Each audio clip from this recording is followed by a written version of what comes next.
Switch গেটের একাংশ ভেঙে গৌরেশ্বর নদীগর্ভে আতঙ্কে সুন্দরবনবাসী। উত্তর চব্বিশ পরগনার বসিরহাট মহকুমা হিঙ্গলগঞ্জ ব্লকের 3 নম্বর আম্বেরিয়ায় গৌরেশ্বর নদীর উপর এক সাইডের অংশ ভেঙে পড়ল সুইচ গেট। তার প্রতিবাদে বিক্ষোভ দেখায় এলাকার মানুষ। প্রায় 5 বছর ধরে ব্লক প্রশাসন সেচ দপ্তরকে জানিয়েও কোনো সুরাহা মেলেনি।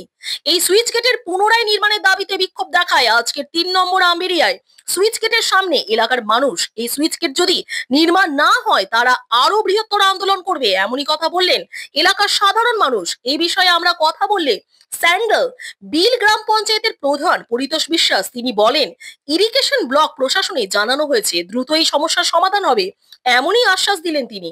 পড়ে গেছে, রাস্তায় চলাফেরা করা যাচ্ছে না। কতদিন? ওটা প্রায় 4-5 বছর হচ্ছে। সেই নিয়ে এখানে খুব বিপদ। এই যে সামনে টিউবওয়েল জল নিতে আসে বা আমরাও ওপারের থেকে এপারে মাছ তুলতে আসি, এই রাস্তায় চলাফেরা একদম করা যাচ্ছে না। কি নাম তোমার? আমার নাম মানিক দাস। কি চাইছো এখন?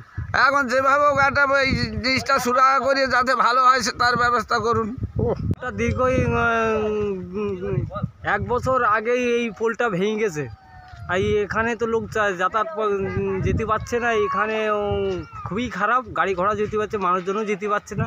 যাতে করে এই পোলটা যাতে হয় তার জন্যই আপনাদের কাছে একটু আবেদন করছি। কি হয়েছে? বলতে পোলটা ভেঙে গেছে।